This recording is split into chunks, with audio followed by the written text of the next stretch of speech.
მოგესალმებით ეთერშია თქვენი დრო, დღეს სამშაბათია, ტრადიციულად თქვენთვის პირდაპირ ეთერში მუშაობს ტელეკლინიკა. მე მის წამყვანი ექიმი ვახტანგ გოგებაძე. წარმოგიდგენთ ყოველთვის თქვენთვის საინტერესო სიუჟეტებს. ჩვენ მუშაობთ პირდაპირ ეთერში, ჩვენი სტუდიის ტელეფონის ნომერი გამოსახულია ტელეეკრანზე, ასე რომ თქვენ შეგიძლიათ დარეკოთ დასვათ შეკითხვები და ჩვენი სტუმრები აუცილებლად გიპასუხებენ. ჩვენ ბლოკები შედგება ყოველთვის 3 ბლოკისაგან ჩვენი გადაცემა, მესამე ბლოკში ჩვენ საუბრობთ ქირურგია ტრანსპათოლოგიის შესახებ, მეორე ბლოკის წინათ დავუთმეთ შაქრიანი დიაბეტის პრობლემას, ენდოკრინოლოგიის საკითხებზე ვისაუბრეთ, ხოლო გადაცემას ვიწყებთ ჩემის აზრით ძალიან აქტუალური და განსაკუთრებით საქართველოს საინტერესო პრობლემის შესახებ, როგორიც არის ანტიბიოტიკების მოხმარება.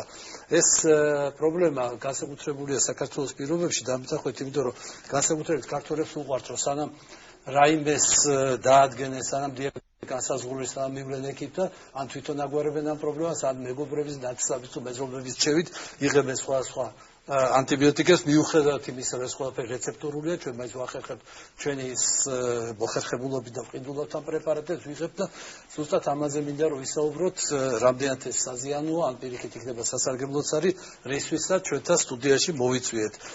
საზოგადოებრივი ჯანმრთელობის ეროვნული ცენტრის დაავადებათა კონტროლის და საზოგადოებრივი ჯანმრთელობის ეროვნული ცენტრის სპეციალისტი მედიცინის მეცნიერებათა დოქტორი ბატონი გიორგი ჩახუნაშვილი, დიდი მადლობა გიორგი მოგზაურობისთვის და აგრეთვე ჩვენი სტუმარია მეორე ბატონი გიორგი ჩახუნაშვილი, მედიცინის მეცნიერებათა დოქტორი, პროფესორი.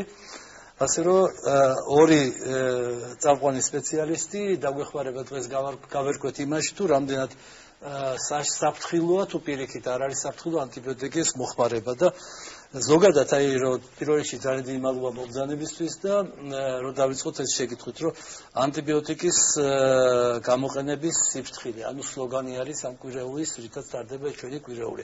აი რატო გახდა საჭირო ამ კვირეულის ჩატარება თუ ზოგადად ეს ყველგან მიღებულია, აი ამის შესახებ თუ შეიძლება. მოგახსენებთ, თუმცა სანამ ამ შეკითხვაზე გიპასუხებთ, მადლობას გეტყვით თქვენ, რათა უკვე მეორე წელი არის ეს ყურადღებას ამახვილებთ ამ საკითხზე და თქვენც ჩვენთან ერთად აქტიურად ღებულობთ მონაწილეობას ამ კვირეულში. 18 ნოემბერი არის ის თარიღი, რომელიც აღინიშნებოდა აქამდე ანტიბიოტიკებისადმი მიიღო, ასე ვთქვათ, მიძღვნილი ჯანმრთელობის მსოფლიო ორგანიზაციიდან, ორგანიზაციის ანუ ეგიდით, თუმცა შემდეგ უკვე ფართო მასშტაბები მიიღო კვირეულის სახით გაფართოვდა ეს ფორმატი და უკვე მეორე წელი არის კვირეულის სახით, ანუ ეს 18 ნოემბერი, რომელსაც დაემთხვა, წელს მაგალითად 14-დან 20 ნოემბრის ჩათვლით საკითხები ძირითადად მედიაში და ჩვენც კონცენტრირებული ვართ, ანუ მიუძღვნათ ამ ანტიბიოტიკების მიმართ რეზისტენტობას. წელს, ანუ ყოველ წელს სლოგანი და რაც იმასთან არის დამოკიდებული, თუ რაზე უნდა გავამახვილოთ ყურადღება.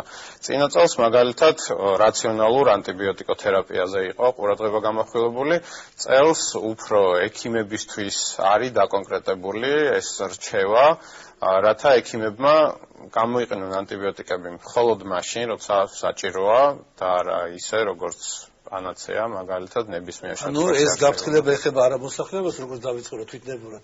რომ ექიმებიც საჭიროებენ გარკვეულ სიფხიზლეს. რა თქმა უნდა, ეს კი დიახ ასე არის, რადგან საქართველოში თქვენ სწორად ახსენეთ, მიუხედავად იმისა, რომ ანტიბიოტიკების შეძენა შეუძლებელია რეცეპტის მაინც ახერხებს მოსახლეობა, თუმცა რეცეპტის შემთხვევაშიც არ არის პაციენტი დაცული, რომ სწორად არის ანტიბიოტიკი დანიშნული და რეცეპტოთაც ახერხებენ ვაღიაროთ, ხო? კი, როგორ არა, მაგრამ ამისი, ასე ვთქვათ, ეროვნულ დონეზე ზედამხედველობა ჯერჯერობით ანუ არ დაწესდება, თუმცა ამის პრევენციას ჩვენ ახლა ვაპირებთ სამინისტროსთან ერთად, ანუ ჯანმრთელობის სამინისტრო აპირებს ელექტრონული ბაზა შექმნას, რაც გამორიცხავს პრაქტიკულად ისეთ შემთხვევაში ექიმა დანიშნოს, ანუ ამ სისტემაში აღირიცხება თუ რა პროფილის ექიმი დანიშნავს ანტიბიოტიკს. შესაბამისად, ყველა ექიმს არ შეეძლება ანტიბიოტიკის გამოწერა და ეს უბრალოდ ექიმებისთვის არის განკუთვნილი, რომ მათ უფრო ფრთხილად და ხოდახოდ კონკრეტული ჩვენების მიხედვით დანიშნოს ანტიბიოტიკი. და არა თქვა ზოგჯერ არის რომ მართლა წამოიგები ავთობის თხოვდას, რომ თხოვს რა მოდი რა დავლევ რა თუ შეიძლება და თუ ფიქრობ რომ აი დალიე ხო რა. სწორი მაგალითი მოგყავთ თქვენ, რადგან ანუ ჩვენ ახლა დაგვეთანხმებით არა მარტო ექიმები გვიყურებენ, ეს ინფორმაციის მიწოდება და ჩვენი ამ მედია კამპანიებში მონაწილეობის მიღება ასევე ანაცლებს ზოგად მოსახლეობას და ესეთი ფაქტები თქვენ როგორც აღწერეთ, არა მარტო საქართველოსთვისაა სპეციფიკური, გაგიკვირდებათ და ერთ-ერთი ყველაზე სამაგალითო სიტუაცია მთელი მსოფლიოს მასშტაბით არის ჰოლანდიაში და ჩვენ ჰოლანდიელ ექსპერტებსაც ჩვენთვის უთქვავთ, რომ მათთანაც არის ისეთი შემთხვევები, როდესაც პაციენტი ზემოქმედებს ექიმზე, რომ დაუნიშნოს ანტიბიოტიკი. ანუ განაპირობებს დამყოლია ექიმი რომ თუ ესეთი აღმოჩნდა ესეთი ექიმი, დიახ.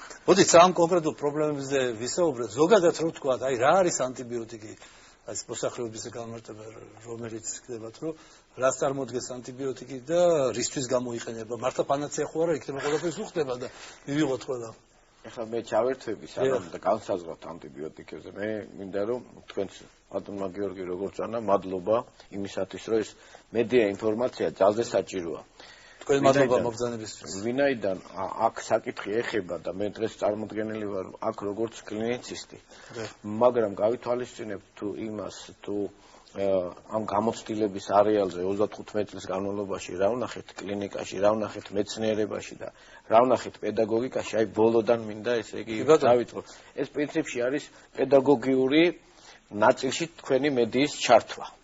ამას ძალიან კარგად აკეთებს ესე იგი დაავადებათა კონტროლის თავიდან ბოლომდე სისტემა, რომელიც საქართველოში ძალიან კარგად არის აწყვეტილი და ეს აქ რომ ბრძანდება ახლა ბატონო გიორგი, იმიტომ არა, ეს არის მისი ხელმძღვანელობის დამსახურება, რომელმაც ზუსტად წარმართა ის, როდესაც საჭიროებს დღეს მედიცინა. დღეს კლინიკურ დარგებში არის ხოლმე ზოგჯერ აღრევა რაღაც სიტუაციების. მედიცინა არ არის მარტო მკურნალობის პრობლემა. მედიცინა და მედიცინას წინა პერიოდიც არის, ამაზე მე თუ დაგვრჩება და სხვა მომენტები თუ იქნება, აქ არის პრემედიცინაზე. ნახეთ როგორ არის, ამიტომ ჩემი ბოლო გამოცვლები და ბოლო 20 წლის გამოსვლა. მე მედიცინას არ უპირისპირდები, მაგრამ აი მივდივართ იქამდე.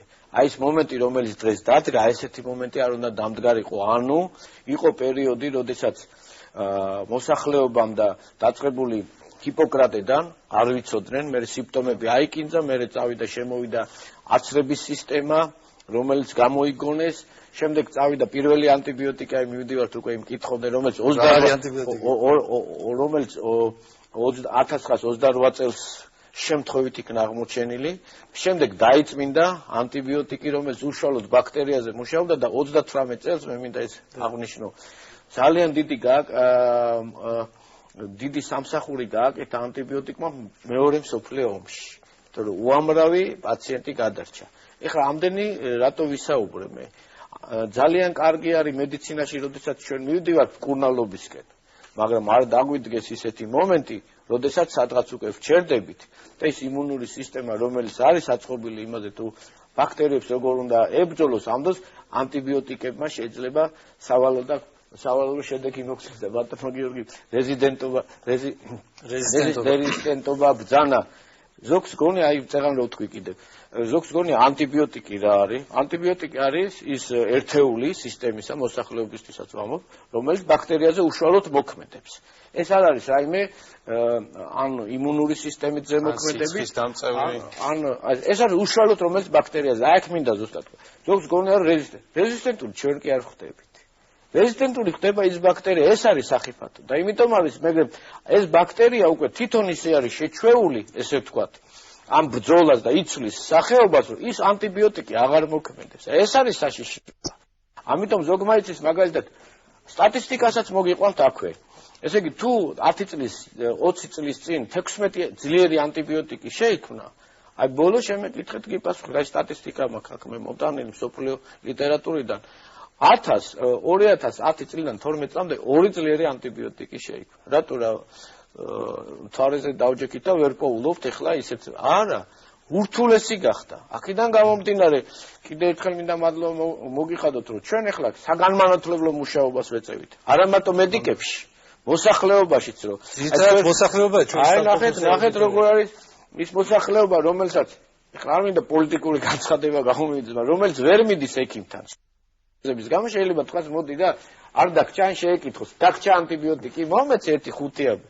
იმ 5 აბმა შეიძლება იმ წუთში არაფერი არ გააკეთოს, მაგრამ თუ სტატისტიკა მიყვარს ხოლმე, თუ დაახლოებით ის პიროვნება, რომელიც საქართველოში არსებობს და შესაძლებელია, რომ ანტიბიოტიკი გამოიყენოს, იმ სტატისტიკიდან, რომელიც 50,000-მდე ავადმყოფობს საერთოდ საქართველოში, რომელიც მივიდა და დარეგისტრირდა. ეხლა პლუს მინუს შეიძლება შემეშალოს. 10 იმდენია, რომელიც სტაციონარში არ მოხდა და ამბულატორულად კიდევ უფრო მეტი. ესე იგი რა გამოგვივიდა? დაახლოებით 9 მილიონამდე პიროვნებას შეუძლია, რომ ანტიბიოტიკი გამოიყენოს. და თუ ერთი და იგივე შტამი წარმოვიდა ისე ერთი და იგივე ბაქტერია, რომ ერთი და იმავე ანტიბიოტიკების არასწორი და არასრულფასოვანი, ეს მინდა თქვა, არასწორი ერთია. აქ ტერმინებიც უნდა დავალაგოთ, იცით, ამ მომენტში, როცა ჩვენ ვსაუბრობთ. ერთი არის ანტიბიოტიკების არასწორი გამოყენება. მეორე არის მისი ხანგრძლივობით გამოწვეული არასწორი და მესამე არის აი რაღაცისთვის გამოყენებული, რომელიც მკურნალობა არ მიდის ბოლომდე. ეს შეიძლება დაუშვას. ეს შეიძლება დაუშვას თვითონ პიროვნება, აი რომელიც მე მისმენს ახლა აუდიტორია, ხო? ვაძლევ რეკომენდაციას, რომ თავისი ნებით არაზოს არ გამოართოს მეზობელს და კიდევ ერთხელ აუდიტორიას რომ გავუმეოროთ, რომ ანტიბიოტიკი არც ტკივილგამაყუჩებელია, არც სიცხის დამწვერია, არც რაიმე სხვა შეფული ორგანიზმზე, კონკრეტულად ბაქტერიებზე მოქმედებს უშუალოდ. ისიც მიზნობრია სხვა ბაქტერიებზე ანტიბიოტიკის სხვა ჯგუფი მოქმედებს და უნდა გამოვიყენოთ ზუსტად თუ არის ბაქტერიული ინფექცია, ისიც კონკრეტული დოზით, კონკრეტული ხანგრძლივობით, თორე სხვა შემთხვევაში ჩვენ ვიღებთ უკვე ეფექტს, რომ ორგანიზმი ის მაგათ უშუალოდ მივიდოთ ჩხამს, რომელიც სრულად უსარგებლოა და გარდა იმისა ბაქტერიას ვაძლევთ საშუალებას, რომ გამაგრდეს, გაიკეთოს გარსი და ვეღარ იმოქმედოს. სწორედ ისე ვიტყვი მოსახლეობისთვის, ფართო მასებისთვის. ერთი რეკომენდაცია, რომ თვითონ არადოს არ გამოართვას, ყიდვაზე აღარ არის ლაპარაკი. არ გამოართვას მეზობელს ან ნათესავს ის დარჩენილი ანტიბიოტიკი და მოდი ერთი დღე მივიღებ, ესე არ არის. რატომ? აი აქვე ეხლა ის პერიოდი, რომელსაც არ სჭირდება საერთოდ.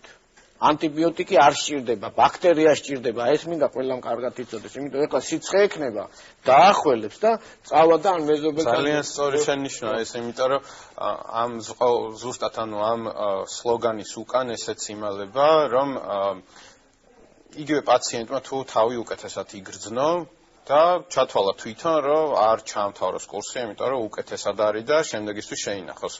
ეს დაუშვებელია, ანუ ეს კურსი, რომელსაც ექიმი გამოუწევს პაციენტს, უნდა იქნას დასრულებული, ან ექიმის მითითებების შესაბამისად უნდა შეიცვალოს. თვითნებურად ამ კურსის შეწყვეტა, გაგრძელება, манипуляция, ასე ვთქვათ, დაუშვებელია და ანუ ამ შემთხვევაში თუ მორჩა ეს სამკურნალო საშუალება პაციენტს არ შეიძლება არ უნდა მორჩას რეალურად. ანუ რეალურად არ უნდა მორჩას. მარტივად რო გავშიფროთ, თუ ექიმა დაუნიშნა 10 დღიანი კურსი მკურნალობის და მეორე მესამე დღეს ის უკვე არ გაძლობს თავს, ეს არ ნიშნავს, რომ ბაქტერია ლიკვიდირებულია. ის ბაქტერია რჩება ორგანიზმში და თვითნებურად მისი, ასე იგი, ანტიბიოტიკისგან უარის თქმაც, როგორც პირველ შემთხვევაში თქვით, რომ არც მიღება შეიძლება თვითნებურად, არც მოხსნა შეიძლება თვითნებურად. სწორი მზადდება. ეს გამოიწვევს იმას, რომ ბაქტერია დარჩება, ის მომძლავრდება, გამრავლდება და გამოიწვევს რეციდივს. არის ყველაფერი, რაც განაპირობებს რეზისტენტობას, ანუ იმ უნარს, რაც შემდეგ იმის შესაძლებლობას, რომ გაუძლოს სხვადასხვა ანტიბაქტერიულ საშუალებას. აქ მინდა კიდე ერთი ჩავამატო თუ შეიძლება. ეს უკვე არა, ესე იგი, არა მსმენელისათვის მარტო. ეს მე მინდა მედიკებისთვის თქვა კიდე. და მით უმეტეს დიდი სტაჟიანი ექიმი ზოგს უყვარს, რომ იცით რა, ჯობს რომ ეს მიცი ამდენი დღე და ამდენი დღე უკეთესია ჩემი პრაქტიკიდან. ჩემი რჩევა იქნება. ნუ, არა, მე ამას ახლა სრული ძალიან სერიოზული თემაა, მე ზოგჯერ გავიცინებ ხოლმე, მაგრამ იმიტომ გავიცინებ, რომ შედარებით იოლად დიპლომატიურად მივაწოდო, რომ ნუ შევცვლით, ესე იგი, რაც უწერია იმ პრეპარატს ისეთი ინვიტრო და ინვივო ცდები აქვს იმ წლების განმავლობაში გავლილი. მისი შესვლა არ არის რეკომენდებული. არამც რომ რეკომენდებული, ნუ შევწვით არის ექიმებისთვისაც გავაკეთოთ სლოგანი, რაც წერია და მე რატო თქვი. ზოგჯერ აი მესამე დღიდან უკვე არის ეფექტი და მოდი რატომ მივცეთ 7 დღე მოვჩეთ 5 დღეში. არა.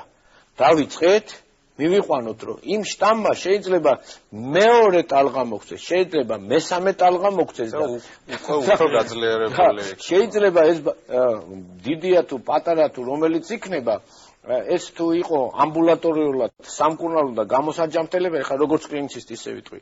შემდეგ მოხდეს გადაუდებელში, ვერც გადაუდებელმა შეიძლება ხა კი არ ვაშინებ არავის, მაგრამ ზოგჯერ დავძაბოთ სიტუაცია ის. არა, რეალურად არსებობს ისეთი შტამები, რომლებზეც არც ერთი ანტიბიოტიკი არ მოქმედებს. ნუ პრაქტიკულად ესეთ შემთხვევაში ექიმმა არ იცის როგორ უნდა უმკურნალოს და აქამდე გარდა იმისა, რაზეც ვსაუბრობთ, შევთანხმდეთ, ასე ვთქვათ, ყველაფერს ექიმს ან პაციენტს უნდა დაუბრალებთ, ბაქტერია ცოცხალი ორგანიზმია და მისი რეზისტენტობის უნარი ბუნებრივი ფენომენი არის, იგი იბრძვის გადარჩენისთვის.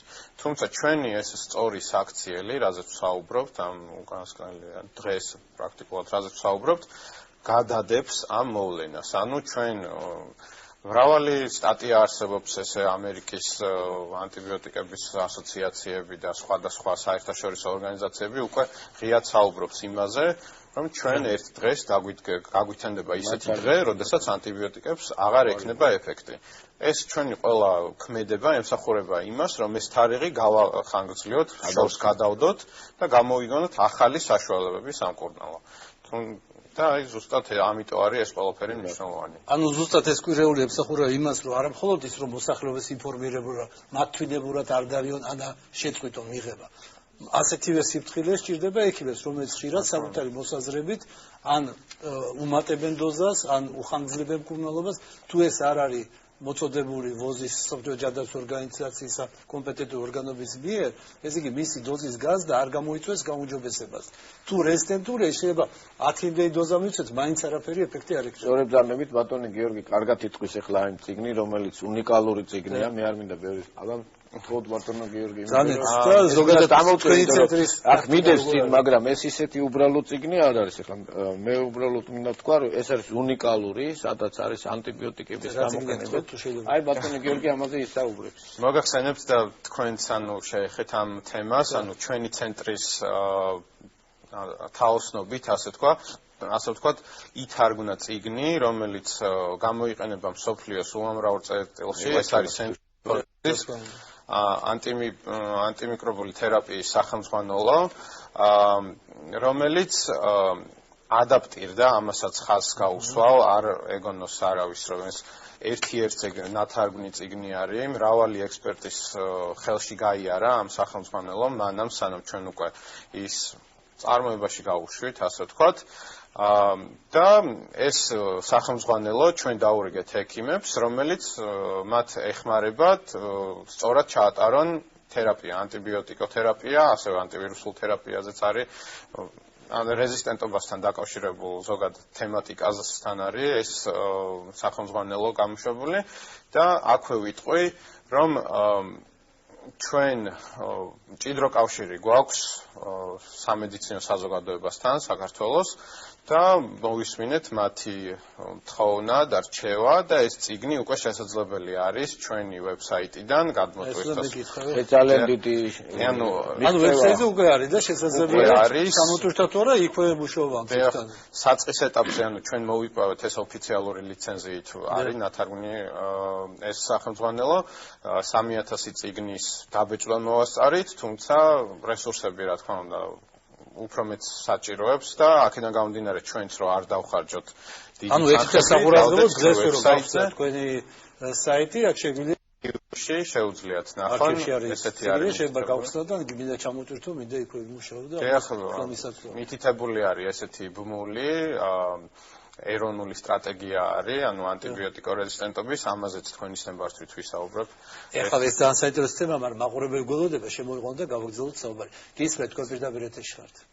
მოგესალმებით. გამარჯობათ.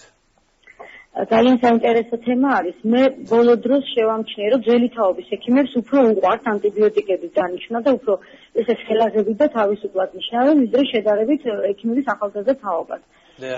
მე მგონი მარტო ჩვენ კი არა, ანუ მომხმარე ჩვეულებრივი პაციენტები, ექიმებსაც უნდა ჩაუტარდეთ ტრენინგები. მე პატარა მყავს და ყოველთვის მიწევს ხოლმე ბრძოლა პედიატრთან, ოჯახის ექიმთან, რომ იცით არ მინდა ანტიბიოტიკი.